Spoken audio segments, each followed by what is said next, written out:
大家好，我是超子。炒花生米的时候，很多朋友都是把花生米直接倒入锅中炒，这种做法是不对的。这样炒的花生米不仅容易炒糊，而且炒出来味道会发苦。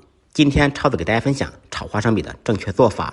按照我的方法炒的花生米，不仅酥脆不糊，而且放1个月都不会受潮变软。首先准备500克花生米放入碗中。常见的花生米有2种，一种是大个子长粒的，再一个就是这一种小个子圆一点的。圆粒花生米出油率高，炒着吃更香。在制作之前，先把这种坏掉的、烂掉的花生米捡出来。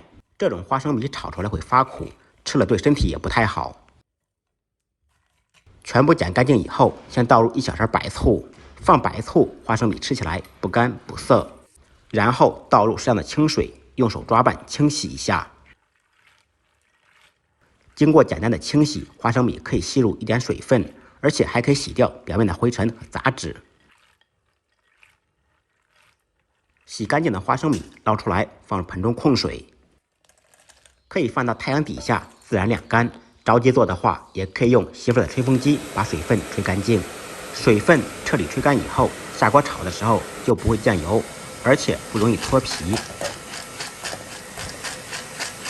像这样，花生米表面的水分已经吹干了就可以了。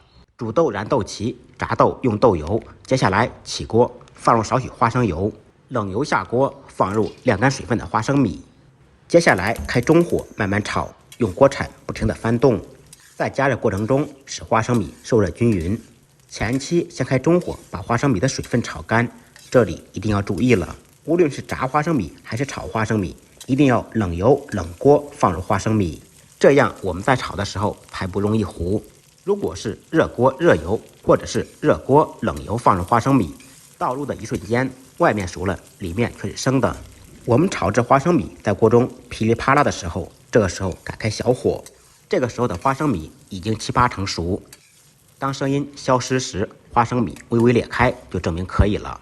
现在能够明显的闻到花生米的香味。这个时候我们就把火关掉。关火以后，沿着锅边淋入1.82年的白酒，继续用锅铲翻拌均匀，利用锅的余温把酒精挥发掉。酒精挥发的同时，把花生米的水分也带走了。这样我们炒出来的花生米又香又脆，不容易受潮，不会变软，能够存放更长的时间。翻拌均匀以后，捞出控油，稍微晾凉。晾凉以后装入盘中，那真的是嘎嘣脆，嗷嗷香。最后根据个人口味放盐或者白糖，盐不要放太多，不然吃起来会很咸。话又说回来了，炒花生米您喜欢放盐还是放糖呢？放盐请扣1，放糖请扣2。然后用我家黑色的筷子搅拌均匀，这样炸的花生米又香又脆又好吃，用来下酒或者当做小零食都非常不错。如果您喜欢，可以收藏起来，有时间试着做一下。不好吃，您提着82年的拉菲来找我。如果感觉我的视频对您有所帮助，请动动您发财的小手，点个关注，点个赞，再忙再累，记得按时吃饭。下期视频见，拜拜。